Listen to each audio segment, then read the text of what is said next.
Buletin Didik 12 Mei bersama saya Syafri Izan Wahab. Assalamualaikum dan salam sejahtera.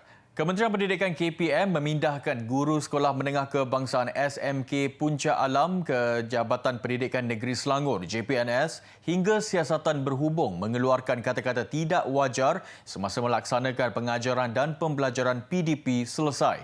KPM menerusi kenyataannya hari ini memaklumkan pihaknya mengambil maklum akan laporan polis yang dibuat murid berhubung kejadian itu pada 24 April lalu. Bagaimanapun berikutan insiden itu masih dalam siasatan polis. KPM tidak akan mengeluarkan apa-apa kenyataan sepanjang tempoh siasatan dan tindakan seterusnya bergantung pada hasil siasatan kes berkenaan. Kementerian juga meneliti secara terperinci perkara yang tular mengenai komen yang didakwa dibuat pengetua SMK Puncak Alam itu terhadap murid berkenaan menerusi laman Facebook. Laporan polis dibuat pengetua terbabit di Balai Polis Kuala Selangor. Beliau menafikan telah memuat naik komen berkenaan yang mengesyaki akaun Facebook miliknya digodam. Sementara itu, mengenai surat pemberitahuan ketidakhadiran ke sekolah, KPM menjelaskan sekolah terbabit mengeluarkan 6 surat kepada pelajar berkenaan pada 16 hingga 30 April lalu. Pemantauan kehadiran murid ke sekolah dilaksanakan melalui sistem sasiah diri murid SSDM. Sekiranya murid tidak hadir ke sekolah selama 3 hari berturut-turut atau 10 hari tidak berturut-turut tanpa mengemukakan sebab secara bertulis kepada pihak sekolah dan guru, surat pemberitahuan ketidakhadiran ke sekolah, amaran pertama akan dikeluarkan. Surat pemberitahuan itu bertujuan memastikan ibu bapa atau penjaga dan pihak sekolah mengetahui secara cakna akan kehadiran dan keberadaan murid semasa sesi persekolahan. Sambungan itu, KPM menegaskan pihaknya sentiasa mengutamakan aspek keselamatan dan kebajikan murid serta seluruh warga sekolah. Kira-kira 1,600 penuntut Universiti Malaysia Sarawak UNIMAS antara ribuan penuntut yang kekal berada di kampus pada Aidilfitri kali ini. Bagi UNIMAS, jaminan diberi untuk memastikan keselamatan dan keselesaan pelajar. Paling penting mengekalkan kampus dalam suasana gelembung hijau ketika negara diancam penularan COVID-19. Menurut penolong Naib Chancellor Kepimpinan dan Pembangunan UNIMAS, Profesor Datuk Muhammad Fazil Abdul Rahman, terdapat 1,662 pelajar di kampus UNIMAS Kota Samarahan. Daripada jumlah itu, 682 pelajar dari Semenanjung, Sabah dan Labuan serta 130 pelajar antarabangsa. Mereka sebahagian pelajar IPT di Sarawak yang tidak dibenarkan pulang ke rumah berbanding pelajar di negeri lain. Justru pihak UNIMAS berharap golongan ibu bapa bersikap rasional dengan keputusan itu demi memastikan keselamatan semua pihak. Begitupun UNIMAS komited menyusun pelbagai pengisian program hari raya untuk pelajar. Tetapi setakat ini kita telah merancang beberapa program untuk menyemarakkan perasaan hari raya kepada pelajar, terutamanya yang berada jauh daripada keluarga. Seperti aktivitinya adalah aktiviti bertuntung, aktiviti tradisi. Selain itu, turut diatur program takbir raya dan solat sunnah Aidilfitri serta agihan makanan kepada pelajar. Bagi golongan pelajar, mereka bersedia untuk menyambut Aidilfitri di kampus. UNIMAS dah merancang begitu baiklah untuk para pelajar yang tak dapat balik ke kampung halaman. Contohnya untuk menguruskan kewangan pelajar, kita dibantu dengan makanan iftar lah setiap hari di pusat Islam. Pihak UNIMAS menyediakan Wi-Fi yang laju, kemudian serba lengkaplah bagi saya. Kita orang, bagi ibu bapa tak perlu risau tentang keadaan pelajar di UNIMAS.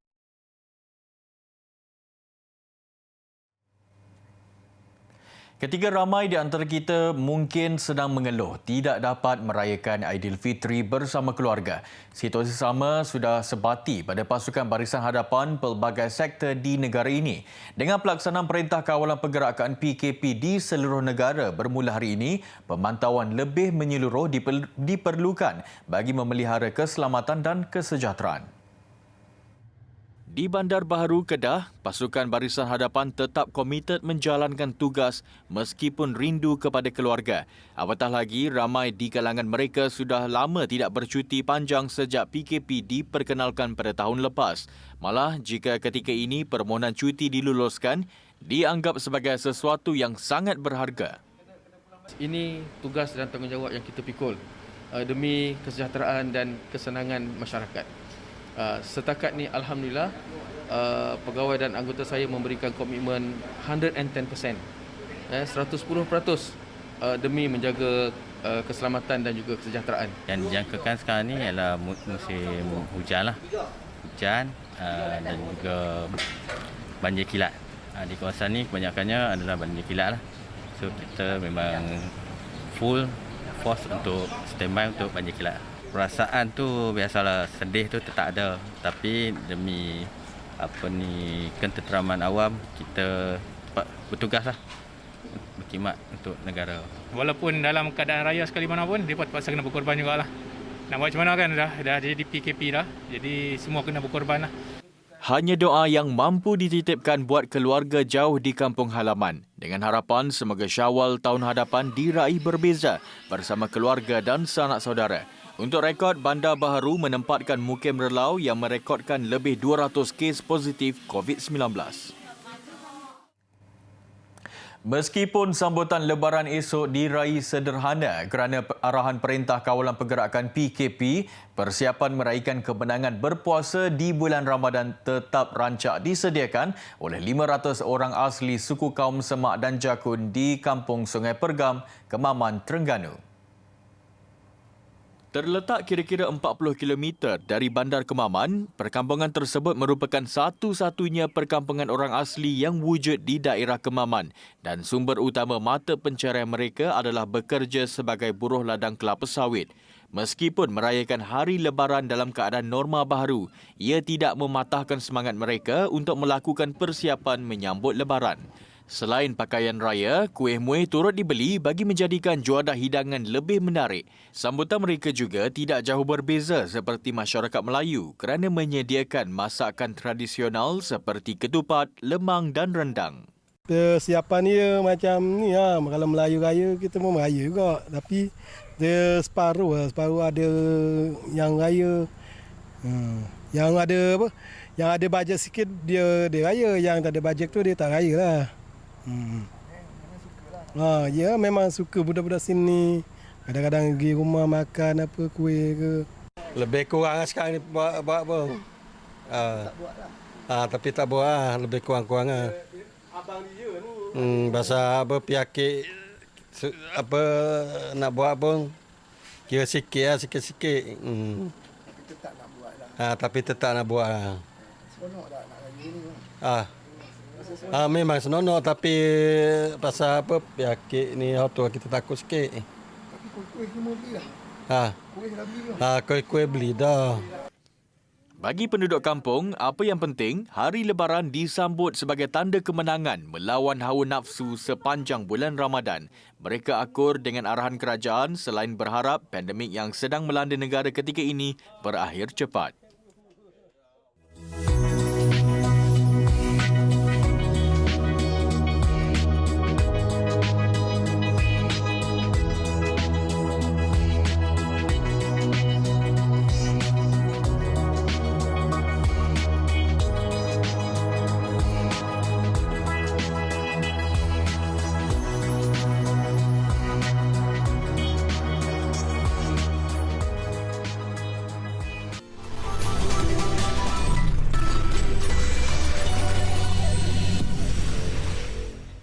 Ketika dunia sedang dilanda pandemik COVID-19, pelbagai usaha dilakukan untuk memastikan para pelajar tidak ketinggalan dalam pelajaran. Tidak terkecuali bagi syarikat FGV Holdings Berhad, FGV, yang memastikan pendidikan anak-anak pekerja migran di ladang mereka tidak keciciran. Antaranya membantu 113 pelajar di Pusat Pembelajaran Komuniti CLC FGV melaksanakan ujian sekolah secara dalam talian. Ujian ini diselenggarakan oleh Sekolah Indonesia Kota Kinabalu SIKK melibatkan 88 pelajar tahun 6 dan 25 pelajar tingkatan 3 yang mengambil sijil kelulusan pendidikan sekolah rendah dan sekolah menengah. Sesi ujian selama 5 hari itu dilaksanakan serentak di 9 perkampungan di wilayah Sahabat, Sabah. Antara perkampungan yang terlibat ialah Kampung Baiduri Ayu, Kampung Cendrawasih dan Kampung Fajar Harapan. Pelajar tahun 6 yang lulus bakal menyambung pelajaran ke tingkatan 1 di CLC FGV. Manakala pelajar tingkatan 3 akan menyambung pelajaran ke tingkatan 4 di sekolah berasrama penuh di Indonesia. Mereka turut diberi peruntukan beasiswa oleh Kementerian Pendidikan dan Kebudayaan Republik Indonesia MDI di bawah program beasiswa repatriasi. Buku Fahami Al-Quran Jari Jemari dihasilkan bagi memberi peluang kepada golongan berkeperluan khas untuk mengenali dan mengeja huruf hijaiyah. Buku berbentuk infografik itu juga memaparkan kod tangan agar mudah dipelajari, khususnya untuk golongan pekak bisu atau yang mempunyai masalah pendengaran. Buku yang mengandungi 9 siri ini mengandungi aspek pengenalan, pengecaman, pembacaan, penulisan dan penggunaan jari untuk mengeja. Kaedah penyampaian dalam buku ini melibatkan 2 elemen iaitu pembelajaran dan latihan. Kenapa kita tekankan kepada untuk mengeja? Kerana terutama untuk anak-anak keperluan khas bermasalah pendengaran, mereka tidak boleh membaca dengan betul seperti kita, membaca ayat-ayat yang betul seperti Alhamdulillah ke tak boleh. Tapi mereka hanya boleh menggunakan tangan dan tangan ini tidak bersuara.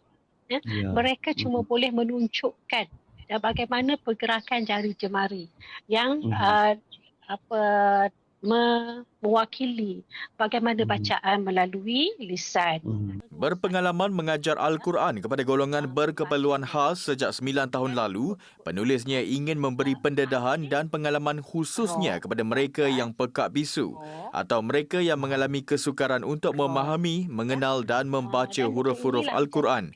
Selain berpendapat, anak-anak ini seharusnya diberikan peluang sama rata seperti anak-anak normal lain untuk mendapatkan ilmu agama. Jadi saya mengambil. Apakah itu sensor? Sensory adalah satu perkara yang sangat besar dan sangat penting untuk setiap individu. Sensory ini bersifat holistik. Hari ini, cikgu ingin berkongsi maklumat bersama anda. Ada berapa sensory untuk setiap individu? Yang pertama, terdiri daripada deria rasa, lidah, deria pendengaran, dengar, deria bau, hidung, deria penglihatan, mata dan juga deria sentuhan. Kita punya kulit. Kebiasaannya, jika anda sering mengikuti perkongsian daripada jurupulih terapi cara kerja, mereka akan berkongsi lagi 2 deria yang ada pada manusia, iaitu deria vestibular ataupun kita panggil keseimbangan, balancing, dan seterusnya deria proprioceptif yang melibatkan sensori pada sendi-sendi kita.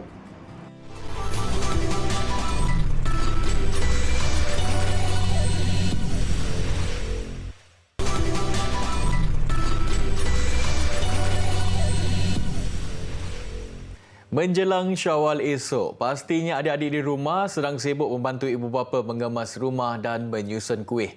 Ringan-ringankan tangan kita kerana kemeriahan Syawal lebih bermakna jika kita saling bantu-membantu di rumah. Jom kita ikuti persiapan Hari Raya yang dilakukan Adriana Fatini Mior Ibrahim. Hai semua, Assalamualaikum. Nama saya Fatini. Kawan-kawan, esok nak raya dah. Jom ikut saya tengok apa yang saya nak buat. Jom. Okey kawan-kawan, hari ini Fatini nak kongsikan resepi coklat chip cookies. Dan ini antara bahan-bahan yang kita perlukan.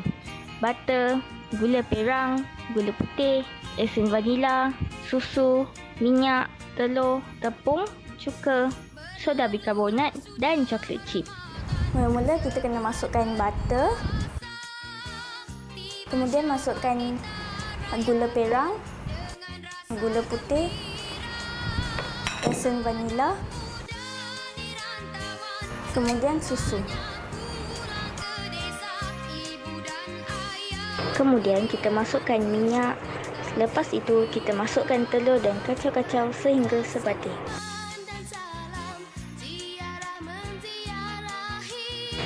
siap kacau sebati, kita masukkan tepung. Lepas tu kita kacau lagi. Kemudian kita masukkan soda bikarbonat dan 1 sudu cuka. Lepas tu, kawan-kawan kena kacau lagi adunan kita ni dan masukkan tepung jagung. Kalau tak larat nak kacau guna tangan, boleh guna mixer. Jadi lagi cepat. Kemudian kita masukkan coklat chip. Bila adunan dah siap, kita akan bentukkan supaya kita boleh bakar. Nak buat cookies ni senang je kawan-kawan. Kalau tak nak letak coklat chip, kawan-kawan boleh letak oat, kacang ataupun serbuk koko. Sekarang kita akan bakar pada suhu 150 darjah dan selama 25 minit. Okey, cookies kita dah masak. Sekarang kita boleh keluarkan. Hati-hati ya, panas. Lepas kita biarkan cookies ini sejuk, kawan-kawan bolehlah susun di dalam balang untuk hari raya nanti. Mudah kan? Cookies kita pun dah siap. Jom kita tolong ibu susun kuih yang lain di dalam balang. Tahun ni, Mama Fatini sediakan 6 jenis kuih raya. Kawan-kawan jangan lupa juga bantu ibu kemas rumah, pasang langsir ataupun sapu sampah ya. Walaupun raya tahun ini kita tidak dapat balik kampung kerana pandemik COVID-19 dan Perintah Kawalan Pergerakan, kita tetap boleh meraihkannya dengan sederhana. Pastikan anda duduk di rumah dan jaga jarak sosial. Selamat Hari Raya. Bye. Kebiasaannya, lemang dibakar berlapikkan daun pisang. Tetapi uniknya di Greenwood Gombak, juadah yang sinonim dengan Hari Raya Aidilfitri ini dibalut dengan daun lerek. Kita ikuti laporan yang disediakan Raja Amanda Raja Faizal. Jadi buka tarik je. Tarik je keluar. Okey. Ini lemang yang baru dibakar. Baru siap bakar. Mana masih panas. Tengok sini santan dia banyak. Kita kurang apa? Kurang santan, dia akan melekat. Daun ni akan melekat ke pulut ni. Kalau dia berminyak, ada berminyak santan lebih, dia tak akan lekat lah. Sudah lebih 20 tahun, Muhammad Arifin Zakaria atau lebih dikenali sebagai Cik Ipin mengusahakan perniagaan lemang ini. Beliau yang sebelum ini bekerja sebagai juru kimpal bertukar bidang apabila minatnya terhadap pembuatan lemang semakin bertambah selepas selalu membantu rakannya membakar dan menjual lemang setiap kali tibanya musim perayaan. Tahun 1994, ketika itu di depan bengkel saya mula jual lemang lah sikit-sikit untuk keluarga, untuk makan sendiri. Pasal lemang, pasal kita masak tepi jalan, jadi banyak orang berhenti nak beli. Kat situlah mulanya kita jual lemang. Jelas beliau, daun lerek ini digunakan sebagai alternatif untuk menggantikan daun pisang selepas mendapat nasihat daripada salah seorang pelanggannya yang juga merupakan seorang doktor mengatakan debu yang terdapat pada daun pisang boleh mengakibatkan pelanggan sakit tekak. Justru itu, Cik Ipin menggunakan perkhidmatan orang asli untuk mencari daun lerek di dalam hutan selain menanam sendiri di kebunnya di Seri Gombak. Manakala batang buluh pula diambil di Sungai Relang, Ulu Gombak. Proses pembuatan lemang daun lerek ini dilakukan sendiri oleh Cik Ipin, bermula dari proses membuat santan hinggalah ke proses pembakaran lemang dibantu oleh 40 orang pekerja yang terdiri daripada ahli keluarganya sendiri. Memang dulu kita pakai khidmat orang. Bila khidmat orang, kadang-kadang kita tak dapat kualiti yang sama. Kadang-kadang kualiti macam ni, ada kualiti macam ni. Jadi kita rasa lemang kita lari. Jadi untuk mengelak daripada itu, kita buat sendiri semua. Jadi kita dapat resepi dia, ukuran sukatan dia apa semua dengan tepat. Dia mampu menjual antara 16,000 hingga 20,000 batang lemang daun lerek setiap tahun. Kedainya pula dibuka sepanjang tahun, tidak terhad pada musim perayaan sahaja. Rata-rata pelanggannya menggemari keunikan rasa dan aromanya. Bandingkan ke lemang-lemang yang tempat lain, saya rasa yang ni yang terbaik sekali ya. Dari segi rasa lemak dia, lepas tu rasa dia lemang dan lemang dia tahan lama. So bila dia orang tarik daun tu senang potong, so tak adalah macam biasa kan, kita nak kena patahkan dulu buluh tu. Menariknya di kedai lemang daun lerek Greenwood ini bukan sahaja satu jenis lemang dijual tetapi 3 jenis lemang iaitu lemang pulut putih, lemang pulut hitam dan juga lemang pulut kuning, dan terdapat pelbagai jenis rendang yang dijual di sini juga untuk dihidangkan sebagai juadah hari raya bersama-sama dengan lemang daun lerek ini. Raja Amanda J. Faisal melaporkan. Ikuti pembelajaran melangkaui Sukan. Manchester City sah bergelar juara Liga Perdana Inggeris bagi musim 2021. Ia selepas kekalahan yang dialami pencabar terdekat yang juga pasukan jiran, Manchester United, yang tewas 1-2 kepada Leicester City awal pagi tadi. Dan pastinya ia disambut dengan penuh kegembiraan seluruh penyokong The Citizen yang cukup berkeyakinan gelaran juara menjadi milik pasukan kesayangan mereka. Suasana di hadapan Stadium Etihad, gelanggang pasukan Manchester City dipenuhi penyokong sebaik perlawanan membabitkan Manchester United berakhir dengan kemenangan memihak Leicester City. Meskipun masih berbaki 3 perlawanan lagi, perbezaan 10 mata antara kedua-dua pasukan membolehkan City mengesahkan kejuaraan lebih awal. City sepatutnya boleh mengesahkan kejuaraan lebih awal sebelum dikejutkan dengan kekalahan kepada Chelsea minggu lalu. Susulan kekalahan United pagi tadi, City nyata ceria merakam kejuaraan Liga kali ke-7, iaitu ketiga di bawah kendalian Pep Guardiola. Ramadan Barakah pasti dirindui. Moga amalan diterima Ilahi. Syawal menjelma sama diraih. Salam Aidilfitri dalam norma PKP. Saya Syafri Izan Wahab mewakili kru produksi Buletin Hidayat mengucapkan selamat Hari Raya Aidilfitri, maaf zahir dan batin. Assalamualaikum dan selamat malam.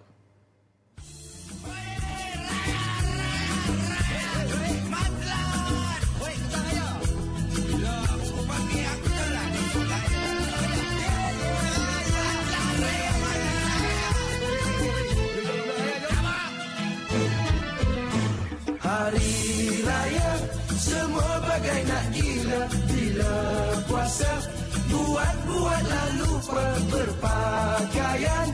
Semua harus sepadan, tapi puasa tak cukup sebulan. Berpuasa rukun Islam ketiga, wajib kita untuk menunaikannya. Tidak kira usia tua dan muda, miskin dan kaya semua.